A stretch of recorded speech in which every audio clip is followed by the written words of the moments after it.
Hey everyone, and welcome from the Brevard Zoo. Well wait, no, I'm not in the middle. No, I am. I'm a macaw today. So this is in Melbourne, Florida, and it's a zoo, and I've never been here before, and I'm super excited. The tickets were $24 online.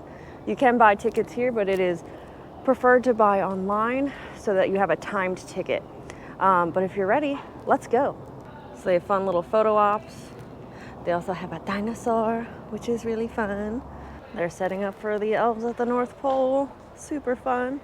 But over here is the map. I think it's a fairly small zoo. But today is Wednesday, so they have training tails at 11 and 2 p.m. is river monster training. So I'm gonna try and see both of those today. You can also do kayak tours, Cape to Caro Express. Oh, I think it's a train, giraffe feeding and bird feeding. I'm not sure the story of all these little, carvings in the brick, but I'm sure it's people who donated to the zoo. So it's kind of like the Central Florida Zoo where they have like the boardwalk. There's a hyacinth macaw, I believe. Yes, I'm talking about you back there. He's in the shade just having a snack. You gonna come over? Oh, he's coming to say hello. Oh, goodbye.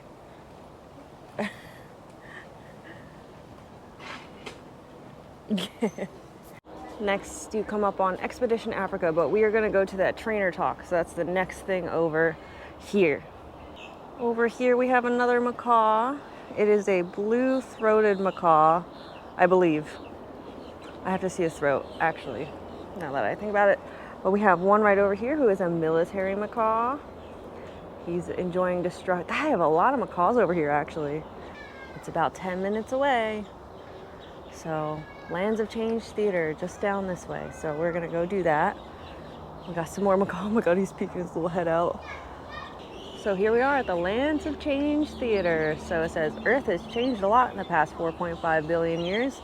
The animals we know today are the products of change. So my name is Kristen. I'm one of the Lands of Change keepers here at the zoo, which means that I'm one of the people responsible for caring for all the animals in this loop of the zoo. So that's everything in our aviaries, our kangaroo yards, all the different pig habitats, and of course this is Goofy. Goofy hangs out in Lands of Change all throughout the day on a perch over by our aviaries. And it's very chatty today. Goofy is a Moluccan cockatoo. Cockatoos are in the parrot family, so he's a type of parrot. But the Moluccan cockatoos get their name because they come from the Moluccan Islands. It's in Indonesia.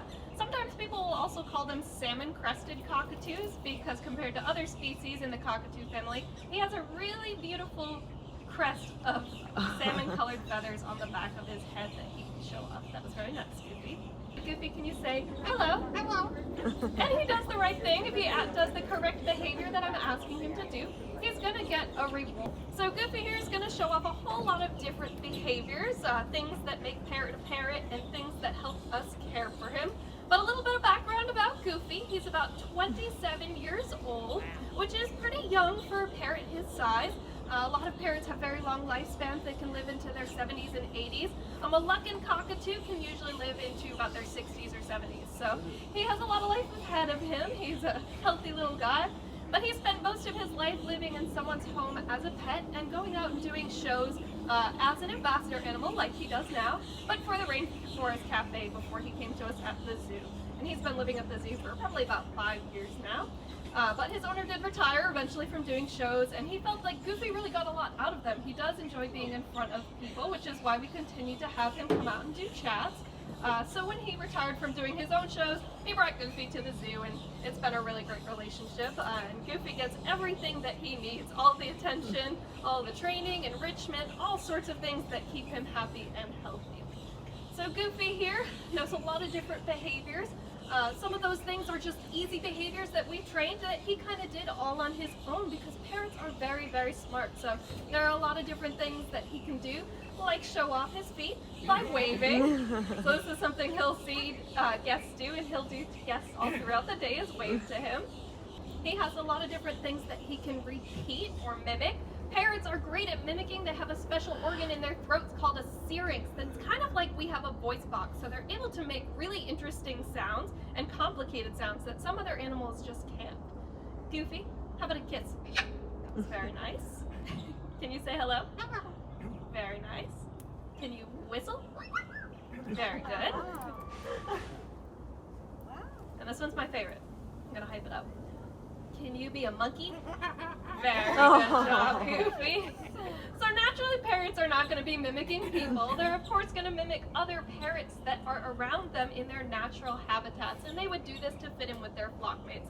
But of course, being raised by people, Goofy picks up on just things that he hears often. So you'll hear him make all different vocalizations over at his perch by the aviary if you go and visit him. Sometimes it's just really loud laughter, to shrieking, to singing. It can be all different things that he enjoys mimicking. So he's always keeping us entertained, which is part of the reason he really gets the name Goofy. That's very nice. Hi. You want to rock up? Alright, so I've hyped up his intelligence a lot. Goofy is a very, very smart bird. All parrots are. So some of the things that we use positive reinforcement training for is to just keep his brain really working, because we want him to use his really big brain. This just keeps him, really thinking, keeps him mentally challenged, just like us. If we are sitting at home doing nothing all day during the pandemic, I got really bored and bought a lot of jigsaw puzzles. Who enjoys puzzles? So we can use these to keep him moving and keep him actively thinking. So we've trained him to do this nice little shapes puzzle here. So he has he has all of these different shapes here, and he's trained to put them into this box in the correct place or throw them on the ground. Alright, we're gonna get a nice sunflower seed for that. You're gonna notice that Goofy threw 2 shapes on the ground. And what did you guys see me do to him? Nothing. I pretty much ignored the fact that he did it. I didn't laugh at him. I didn't give him lots of attention, but there was no punishment. So I just ignored the incorrect behavior, and when he did the correct behavior that I asked him to, he got a really tasty treat for that. So that's a little bit of training in action, but I will tell you why we throw shapes on the ground. One time we threw shapes on the ground, and our audience went nuts. They thought it was the funniest thing in the world and applauded and clapped him. And ever since, he's like, if I throw things, are people going to give me a lot of attention? So that just goes to show you absolutely how smart parrots are. They train us as much as we train them sometimes. Very good. Now I have one more puzzle for Goofy here. This one is a ring stacking puzzle. And this one we trained in a very similar way, so it's kind of the same behavior, asking him to pick up an object and take it and put it somewhere specific. Now you'll notice when he's picking objects up like this, he often will kind of twist them around in his mouth. Now parrots have a very special tongue that helps them kind of manipulate objects. So they actually have a bone in their tongue that they can use to move things around. Now this would really help them to crack open nuts and seeds and get all the good parts out. He's looking at you guys, he's like, did I do it? Do you guys think that you have a bone in your tongue? Do not. I do not.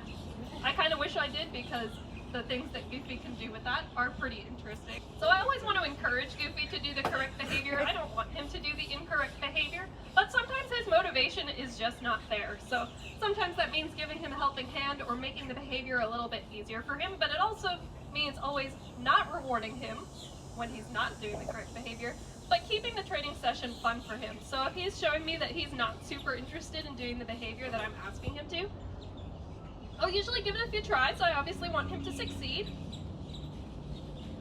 And he always wants his tasty reward. But I don't want him to get frustrated, or else this is no longer fun and enriching for him. Here we go. So sometimes he gets back on a roll. But if he didn't, I can always switch to a different behavior and kind of keep him more engaged. Just like us, if we sit doing the same thing for a long time, it kind of loses its fun. Very good job. I actually handed those to him in the wrong order, so he's smarter than I am. So another really interesting thing about parrots, of course, I talked about that bone that they have in their tongue, but they also have very, very strong beaks, and they can use these to crack open really large nuts, things like Brazil nuts, walnuts, almonds, but they can also climb very well. And part of that is due to their feet, but part of it is also due to that really strong beak. So Goofy here, I have one more behavior to show off with him. I do think he's getting a little bit antsy today. He seems a little less motivated than usual. So Goofy here, we are collecting donations actually for an enrichment fund for him. So enrichment is all different things that we can give to our animals here at the zoo that keep them mentally stimulated by encouraging natural behaviors. So for Goofy here, he's really good at foraging. He's really good at ripping things apart so that he can find treats.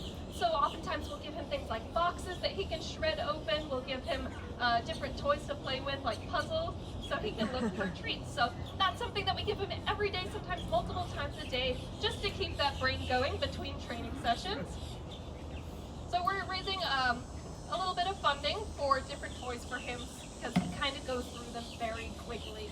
If you notice that beak, he's very destructive sometimes with his toys, which is part of the reason that parrots honestly do not make really good pets. They're very loud, they're very intelligent, and they have very destructive beaks. So while people are really interested in parrots because they are very, very smart, sometimes that means that they don't always fit into our homes as nicely as something like a dog or a cat would.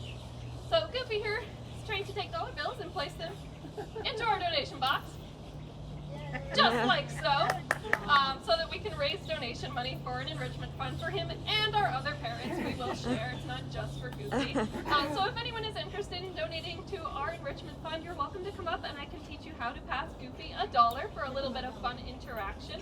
There you go, Goofy. There you go. Thank you so much. Thanks. That was so informative and so much fun. I got to give Goofy $1. I filmed it on my phone though because I couldn't see how the GoPro with the lighting. But let's go around Lands of Change and see what else we can find. So this is the wrinkled hornbill. And they're just hopping around up there. So it says, before my mom laid me as an egg, she used a mixture of food, feathers, and poop to seal herself in a nest hole. After hatching, we spent several weeks inside while my dad brought us food. I think you can see them. The GoPro screen is so tiny. Oh, and then there's squirrels. Yep, there they go. Oh, there's like 3 in there, I think. Yeah. I don't know how those squirrels got in there, but they got in there. Hi. I see you looking at me. So they have a Komodo dragon, and he is just basking in the sun, which is kind of cool. He is big. But what's cool is I think he can go under that tunnel, and you can see him under here, which is kind of cool. You can stand right above him. So his name is Sheldon. Hi, Sheldon. I like that they added their names there, which is kind of fun. Oh, we got 2 of them right here. They're just like pacing around. I think these guys are emus. All right, let's get in the kangaroo walkabout. Keep your hands to yourself. Don't touch the kangaroos. Oh. Respect the no-touch zone. Kangaroos aren't big fans of being touched. Keep your hands to yourself. This is crazy. There's no there's poles in between you and the kangaroo, but they can come to you, I guess. Oh, there's a tortoise over there.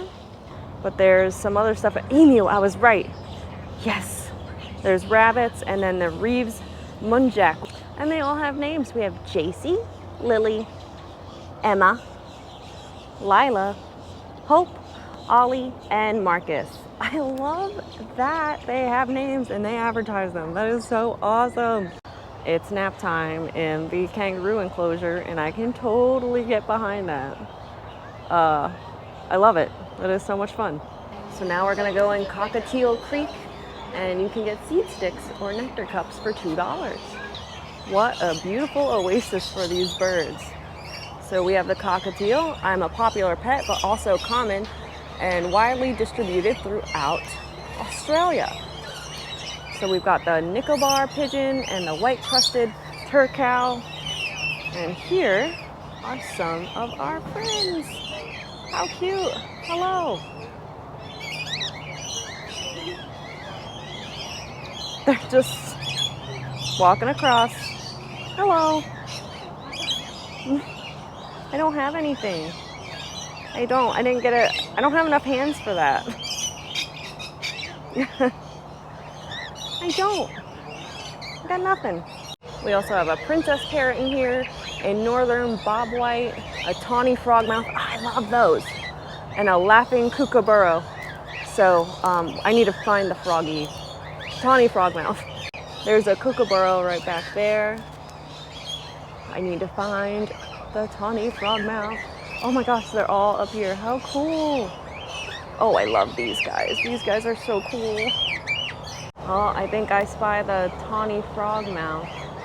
There's two in that box there. I'll try to get a better photo. So something you might not know about me is I love watching Craig eats the Irwins, and that's how I knew about the tawny frogmouth. I think they're the coolest. They have huge beaks, so really cool. Now we're going into Lorikeet Landing, just next door. Gotta watch for birds again. This is so nice. Oh, they were like fighting. Hello, I don't have anything. I really don't. I don't have anything. But you got a close up, so that's really cool. Thank you. Hi. I know, I don't have anything. Hi there. These guys are so loud. I have to find a sign to see what they are.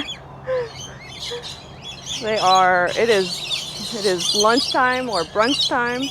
I don't even know if you can hear me. Whoa.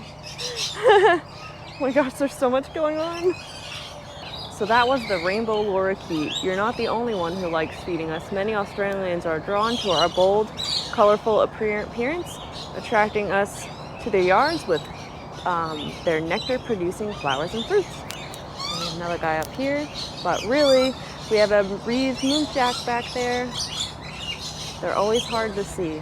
So we have the rainbow lorikeet in here, Gala, the Nicobar pigeon, red-crested Taroko, and a masked lapwing. I'm seeing mostly rainbow lorikeets. These guys love to fight. He's like yelling at them.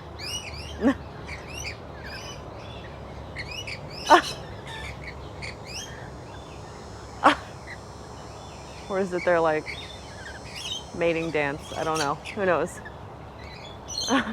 Not into it if it is. This is so cool. I love that there's like, you know, branches everywhere, even on top, so be careful, you might get bird pooped on. Oh, there's a guy up here. Hello. Hi there. Oh, I'm sorry. Oh, did you just take a bath? You look like you just took a bath. Oh, these are their name. Graylee is one of the animals' names. But we also have a Keft Rivers turtle, a Rosita spoonbill, which was over there, and a scarlet ibis. I've never seen a scarlet ibis before. There's also a Victoria crown pigeon, a mandarin duck. I love mandarin ducks, they're so pretty. And a Raja shelduck. It's like they're all coming to say hi. I miss them starting to walk up to me, but there's one over here, one on the ground, one here. Oh, you are pretty. Look at, oh, look at you. You are pretty. And you are pretty too. Yeah. What? I don't have anything. I don't have anything. I'm sorry. I don't know if this is supposed to happen. Go back. Okay. Oh my God. Okay, I'm gonna go now. Bye. I don't know if I got that or not, but one just like landed on me. I guess it's supposed to happen. You have the food cups and stuff over there, so I guess so. Is this Goofy? I don't know. It is the same, salmon crested cockatoo. So, if so, have a good break, Goofy. He looks like he's got a good itch. Oh, he's itching. That must feel good, huh? It is Goofy. He's waving. Or he's itching. I can't tell. Oh, it is. You are waving. Hi. Hi, Goofy. And over here we have the Babirusa. The keeper said that they can trim their tusks too, so in case they get too long. Right over here is the Visayan warty pig. So he's in the shadow over there. We are a rare wild hog species surviving on 2 small islands in the Philippines. Domestic pigs have been introduced to our islands for farming, and we find their charms difficult to resist. So here he is. He actually got a lot closer. Hi, I wonder what your name is. Rebecca, is that you? No, that's Animal Kingdom, but she is a black swan. It says, although we are native to Australia, people have introduced us all over the world. Today you can find black swans in parts of Europe, New Zealand, and even Lake Eola, which maybe we'll have to take you to Lake Eola at some point. So now I'm backtracking a little bit because I skipped this part to get to the keeper talk. So we have Expedition Africa. So let's head in and check it out. Oh my goodness. This is an African python. Look how, is there? No, there's two of them. There is two of them. That is crazy. Look how big they are. Here are some meerkats. Right there. It's kind of hard to see because of the sun. Wow, that goes far back there. But it says, spot the lookout. Like humans, meerkats have developed very complex social structures. Each animal has a role to play, such as lookout or babysitter, working together to ensure survival of the mob. There's some meerkats over there. What's kind of cool is Publix found this boardwalk that you can walk on to see all the animals. How fun! Look at them. They're like, hello? There were a lot of vultures around earlier, so I'm sure they're like freaking out a little bit. And they have some names, so we have Marl, Strike, Diego, Oliver, Lizzie, Joe, and Big John. So there's a meerkat there, and you can actually go in there and view. Maybe I'll try it. We'll try it. I'm not the best. I'm not tall, but oh, they can go through these tubes, and then this is, you can view. Oh, how cool! I'm not gonna go much farther, but look how neat. They can run through these tubes. What good timing that would be, but it's not gonna happen. But how cool! That is so neat. Okay, that is really cool. I found the story on the bricks. So in the early 1990s, Brevard Zoo County school children created personalized bricks to commemorate the opening of the zoo, resulting in the beautiful mosaic towards the front. And you can do that too if you want. So just call that number with that extension. I don't know how much it is, but it might be something fun. How cute is that little thing? It's a clip springer. So when clip springers rub their heads on branches, they're not simply scratching an itch, they're actually marking their territory with tar-like substance produced in the preorbital glands. They have kayak tours from 10 to 4, and it's just 5 and up. 5 to 11 must ride with an adult. And there are the kayaks. We might have to do this sometime. So here's the cheetah exhibit. They have plenty of places to hide. And I don't see them. So I think sometimes you can climb down this rope thing to survive as a cheetah cub. That's kind of fun and kind of interactive. So that just goes all the way down there. I guess there's a platform down there. I'm not sure. So it does say animal encounter ahead. Please be advised you're about to enter a giraffe feeding platform. While you may have the opportunity to feed a giraffe during your visit, you may also be pushed, butted, tongue slobbered, slimed, or startled. Proceed at your own risk. I'm all about it. Let's go. And the little guy we saw was named Magnum. How cute. One of the workers here said his name. So said he was the youngest one, so I'm assuming that's him. And there are rock jumpers. Oh yeah, there's preorbital glands that they talked about, and built-in rock climbing shoes. Wow, a clip springer's hoof is about the same size as a dime. Place one figure on the coin to compare. Wow, they've got zebra and antelope and actual ostriches. That is awesome. Look at this place. Oh, hello there. This is amazing. And there's a giraffe. Look at him. There he is. Hello. Hi there. Hi. Just walked around the corner and he's just staring at me.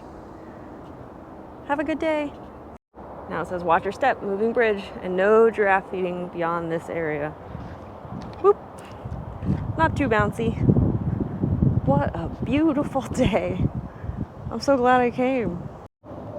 Are you following me? Are we friends? I don't have anything for you. There's no giraffe feeding past this point. Hi. You are so cute.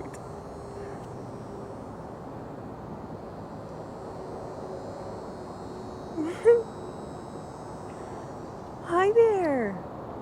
What are you doing?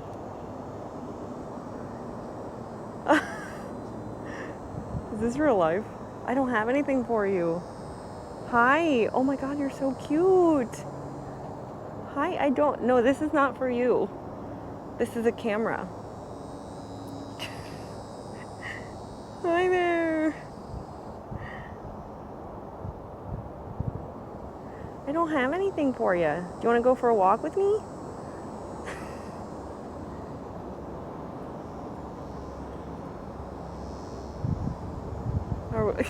Bye. That was so cool. Oh my gosh, there's a white rhino, like, right underneath me. Like, I looked at that sign and I was like, oh, where is he? And he's like right there. Let's go around and see if we can get a better view. There he is, just chilling. I feel that. It's a beautiful day out. So I think I did everything in the Africa area. So let's move on and see what else we can see. I'm having literally the best day. The animals are really active. It's really nice out. So beyond Lands of Change, they have food. It's Nourish 321. So let's check it out. They also have Dippin' Dots. So I ended up getting the honey buffalo chicken sandwich, and it came with sea salt, and it smells really spicy and really good and really messy, so we'll see what happens. This is not your typical zoo food. That is good. Okay. When I saw this restaurant, I wasn't gonna eat here.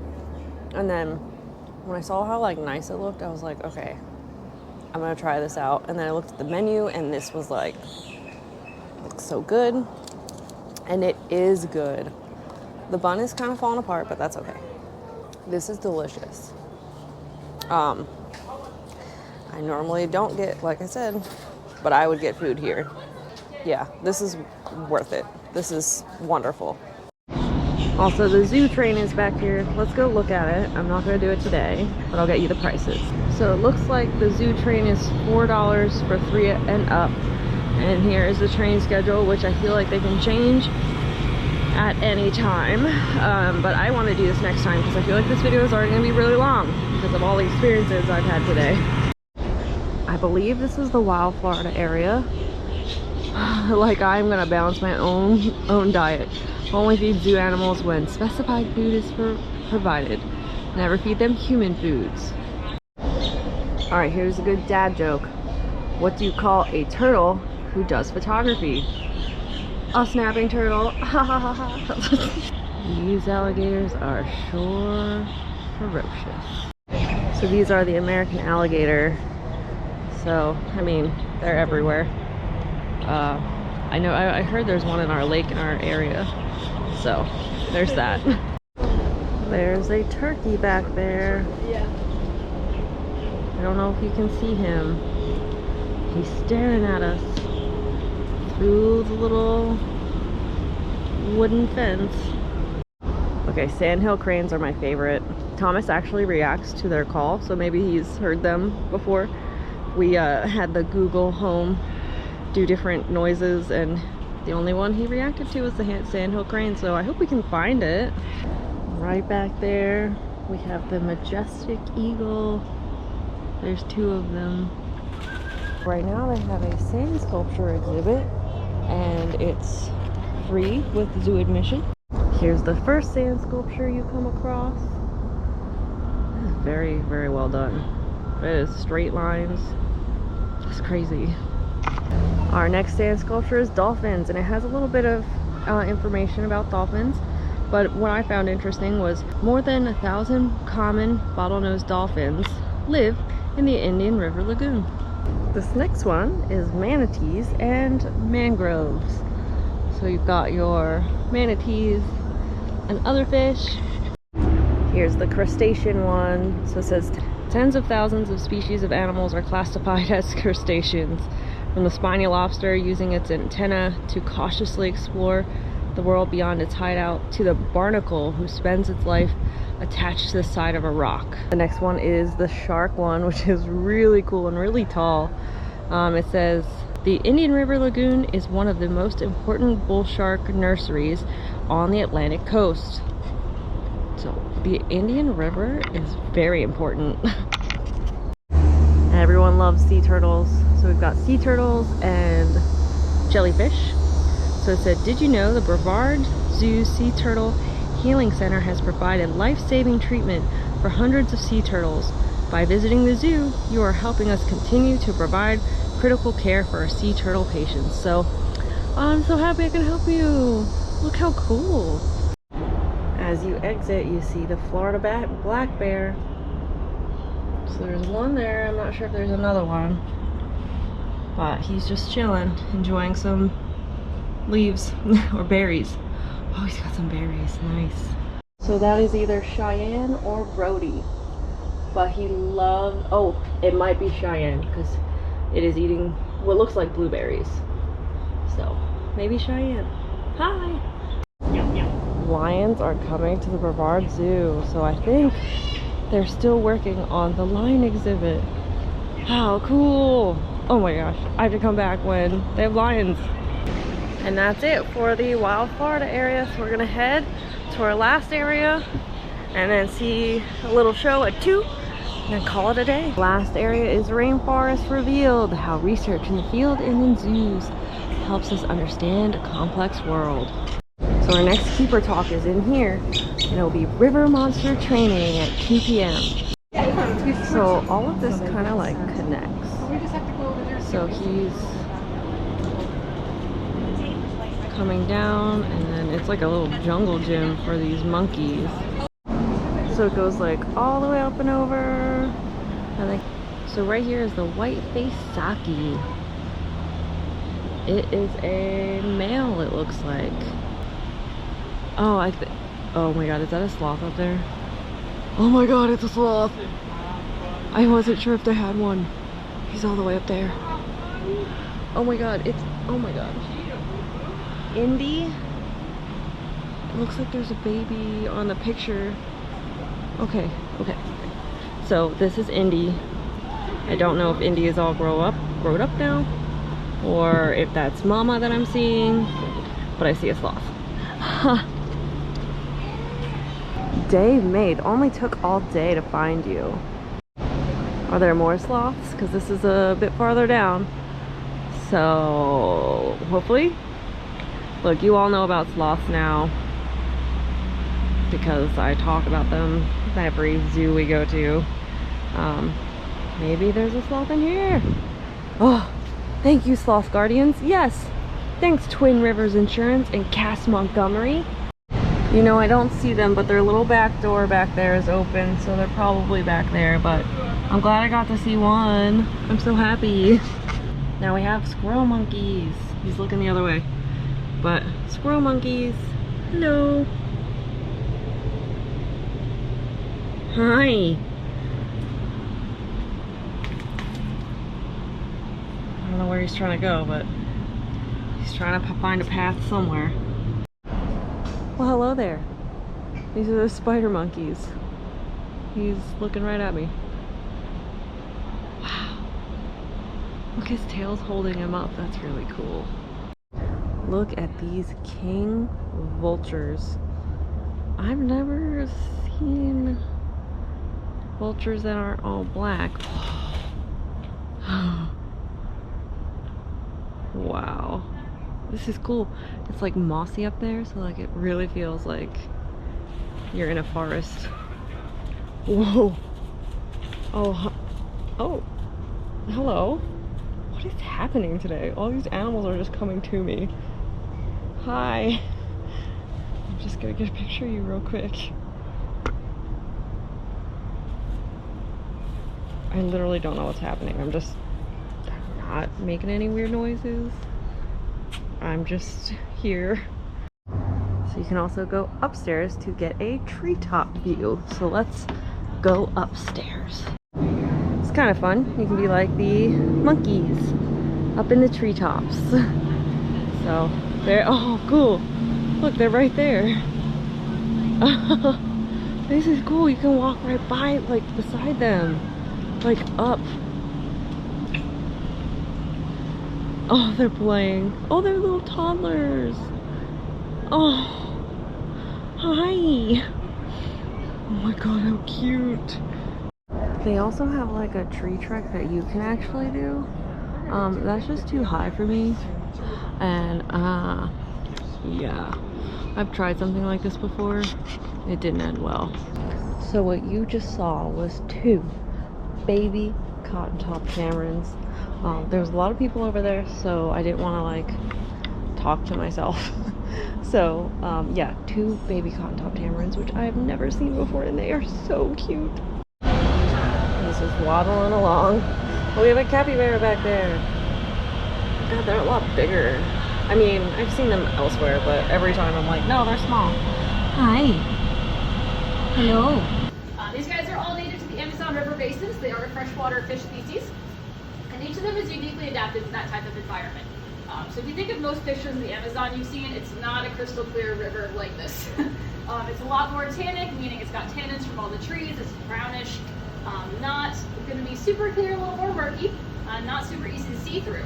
The Arapaima they've got decent sized eyes. They can actually see both above and below the water, which is really helpful for them since they are not super picky eaters. If it fits in their mouth, chances are they will swallow it. They also have that super bony head, which you might notice. You kind of see all the structures of their skull underneath their skin. That skin is a very thin layer, much like you might see on an alligator or crocodile. So super bony head, not a lot of fleshy material on there. So they're going to use their head a lot like a battering ram. These guys are about 5 feet long right now. They average about 6 feet to 10 feet. Most about 6 feet long, the 10-footers. A little more rare at this point, but very, very massive fish, up to about 400 pounds on the higher end of that. Other fish in here, the pacu, they might recognize their body shape. They are in the same family as piranha. Unlike piranha, they don't have really sharp, pointy teeth. Their teeth are actually a lot more like ours. That's because they're omnivores. They're going to eat fish as well as seeds, nuts, berries, fruits, anything that might fall out of the trees. So let's see if they want to eat any of that right now. They're not getting a whole lot of berries or nuts this time of year. We do change their diet seasonally to match what they would naturally get in that environment. Like I said, Arapaima not picky. And then the catfish that are down there, really tiny eyes, not relying on them a whole lot. They do have those whiskers, so they're really good at sensing things that way. And they're going to be your bottom dwellers. They clean up anything they might find that fell to the bottom of the river. Specializing crustaceans. Ironically enough, ours don't like shrimp. Would have thought for sure, favorite food, absolutely. No, they don't want anything to do with it. I'm going to do some training with our Arapaima, not the pacu got their food. So our Arapaima are able to see in different colors. They can distinguish between the colors of these targets. Each one is assigned a different color. Juma goes to the green target, Napo goes to the purple.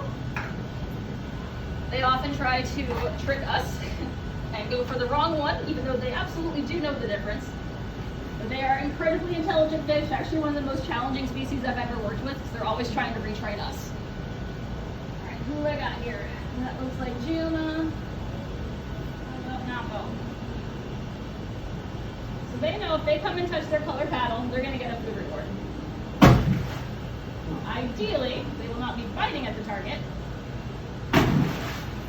Not even yours.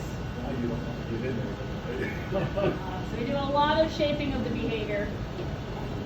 So we don't want to reinforce biting at the target. We want them to sit and hover at it nicely. Right along the window, like that perfect line he's doing there. Their natural response is to kind of launch themselves forward as they gulp at the surface and just swallow everything in sight. But we want them to hold still so we can give them successive reinforcers. We would like to train them to swim into a sling and get voluntary weights on them. The species is prone to becoming overweight. We would like to prevent that from happening. Like other species in the rainforest, These guys are threatened largely by habitat loss and quality of that habitat. They do a lot of deforestation in the rainforest, which is unfortunately largely to make farms for people food. So ways that you can help protect these guys as well as other rainforest dwellers is to be selective in your food choices. You choose things made with sustainable palm oil that reduces the need for palm oil farms. You choose sustainable or rainforest certified chocolates and coffees. They can grow those plants in the shade in a much more eco-friendly manner. Tastes just as great, and they're not going to be deforesting as much. Rainforest Alliance puts a cute little frog stamp on all of their certified products. J-Grow Coffee, I believe, does as well. So over here is Paws On. It's a barnyard, aquarium, turtles, and more.